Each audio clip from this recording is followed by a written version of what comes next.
7월 21일 목요일 새벽입니다.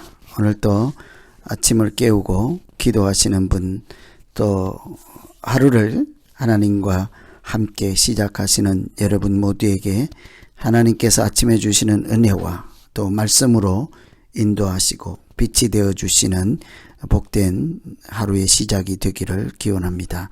오늘 같이 기도하실 말씀은 히브리서 11장 23절에서 31절 말씀입니다. 그 중에 23절에서 26절 말씀 읽어드립니다. 믿음으로 모세가 났을 때에 그 부모가 아름다운 아이임을 보고 석 달 동안 숨겨 왕의 명령을 무서워하지 아니하였으며, 믿음으로 모세는 장성하여 바로의 공주의 아들이라 칭함 받기를 거절하고 도리어 하나님의 백성과 함께 고난받기를 잠시 죄악의 낙을 누리는 것보다 더 좋아하고 그리스도를 위하여 받는 수모를 애굽의 모든 보화보다 더 큰 재물로 여겼으니 이는 상주심을 바라봄이라. 아멘. 오늘 이 말씀은 계속해서 믿음장이라고 하는 히브리서 11장, 믿음이란 무엇인가, 바라는 것의 실상이요 보이지 않는 것들의 증거다 하는 믿음의 정의를 내리고, 그런 믿음을 살았던 사람들을 샘플로 보여주면서 어떤 것이 진정한 온전한 믿음일까, 그런 차원에서 계속되는 말씀이죠. 오늘은 그 인물 중에 모세에 대한 말씀입니다. 모세는 어떤 믿음의 본을 우리에게 보여주었을까요? 오늘 말씀 따라 살펴보면, 첫째는 낙을 누리는 것보다 고난을 택한 믿음이었습니다. 믿음으로 사는 것은 낙을 택하는 것이 아니라 고난을 택하는 것이죠. 두 개 중에 물론 다 믿음 중에 즐거움도 있고 고난도 있겠습니다만, 항상 믿음으로 살기 위해서 고난을 택해야 한다면 마땅히 고난 중에 믿음으로 살아가는 것, 그것이 믿음의 조상들 뿐만 아니라 우리들이 가야 하는 길이기도 합니다. 25절에 보면 도리어 하나님의 백성과 함께 고난받기를 잠시 죄악의 낙을 누리는 것보다 더 좋아하고,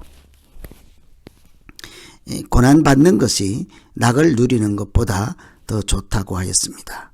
모세는 아시다시피 공주의 아들로 살게 되었습니다. 바로의 궁에서 공주의 아들로 자랐으니 얼마나 귀한 사람이겠습니까? 그런데 나중에 다 커서는 공주의 아들이라는 이름을 거절하고 백성들, 서민들과 함께 고난을 받을지라도 그 길을 택하였습니다.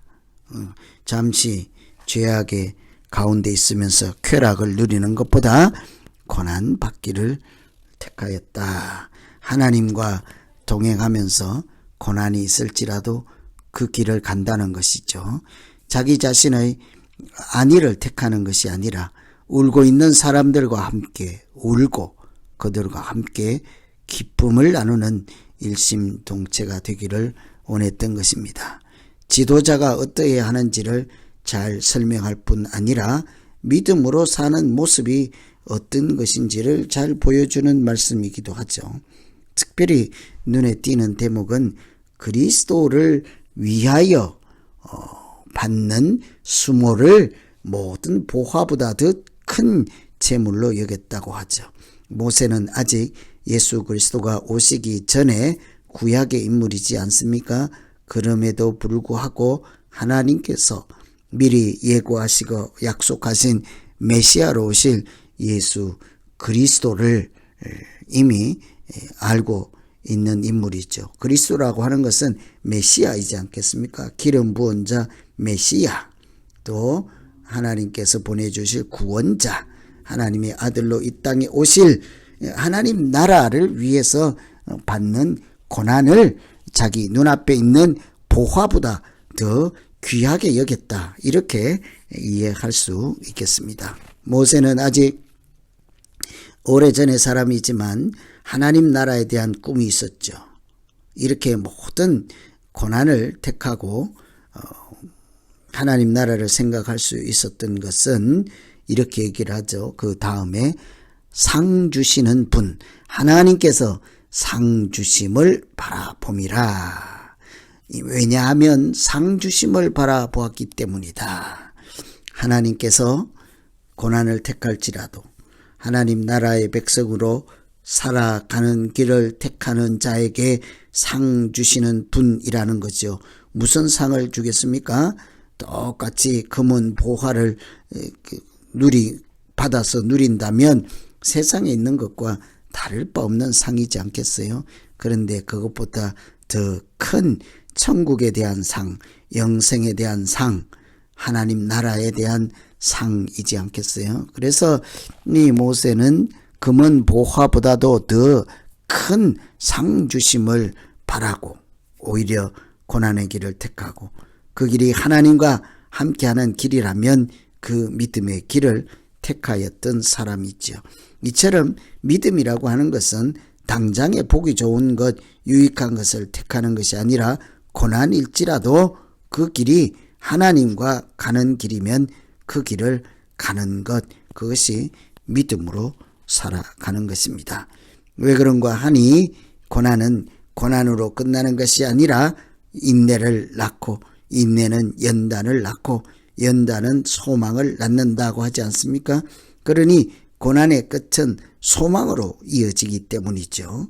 연단을 통한 성장과 고난을 통해서 발견할 수 있는 소망을 주시기 때문에 그 믿음의 사람들은 당장 눈에 보이는 고난이라 할지라도 그 끝에 있는 소망을 생각하고 고난 중에도 살아 역사하시고 도우시고 인도하시는 하나님을 바라보는 눈이 있으므로 그 길을 가는 것입니다. 고생 끝에 낙이 온다고 하는 것처럼 고생한 사람만 진정한 즐거움이 무엇인지를 알 수 있지 않겠어요?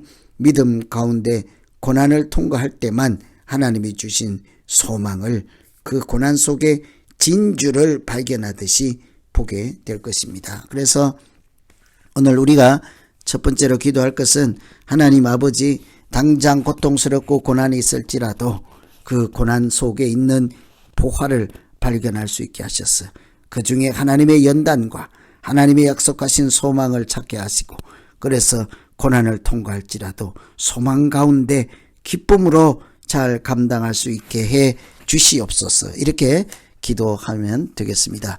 두 번째는 보이는 것보다 보이지 않는 하나님을 택하는 믿음입니다. 27절에 보시면 모세는 믿음으로 왕의 분노도 무서워하지 않고 이집트를 떠났다고 하죠. 믿음으로 애굽을 떠나 왕의 노함을 무서워하지 아니하고 곧 보이지 아니하는 자를 보는 것 같이 하여 참았다고 합니다. 그렇게 왕의 분노, 왕의 위협 무섭지 않겠습니까? 그것도 이렇게 다 극복할 수 있는 것은 보이지 않는 하나님에 대한 확신이 있었기 때문이죠. 사람을 무서워하지 않고 사람과 세상과 온 우주의 통치자이신 하나님을 생각하는 것이 믿음이지 않겠습니까? 그래서 눈에 보이는 바로의 위협, 공격 그런 것 따위는 무서워하지 않고 그 애굽을 떠날 수 있었던 것은 고난을 무서워하지 않으면서도 하나님과 함께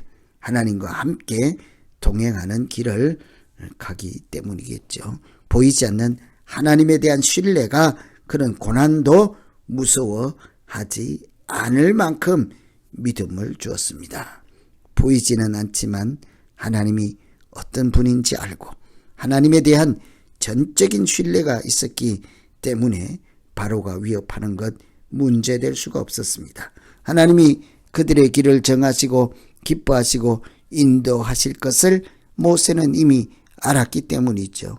실제로 우리는 눈앞에 있는 위협, 걱정들 때문에 우리의 진로를 정할 때 어려움이 있습니다. 그런 위협이나 그런 걱정들을 해소만 할 수 있다면 그 길로 우리가 쏠리지 않겠습니까? 그런데 믿는 사람은 그런 장애물이 아니라 하나님의 시선을 따라, 하나님의 인도하심을 따라, 하나님의 말씀을 따라 한 걸음씩 가는 것이 믿음으로 사는 것이죠. 보이지 않는 하나님을 따라가는 것입니다. 한마디로. 그래서 오늘 두 번째 기도할 것은 당장 눈앞에 보이는 위협적인 것, 두려움, 그런 것에 연연하지 않고 눈에 보이지 않는 하나님과 동행하며 우리를 인도하실 것 소망 삼고 하나님 가운데, 하나님의 역사하심 가운데 하나님이 도우시고 인도하시는 길을 따라 가게 하여 주시옵소서. 이렇게 기도하면 되겠습니다. 오늘은 모세를 통해서 믿음이 무엇인가를 같이 한번 살펴보았습니다. 낙을 누리는 것보다 고난을 택하고 보이는 것보다 보이지 않는 하나님을 따라 나아가는 것이 믿음으로 사는 것을 다시 한번 깊이 생각하며 오늘 말씀 의지해서 우리 같이 한번 기도하겠습니다.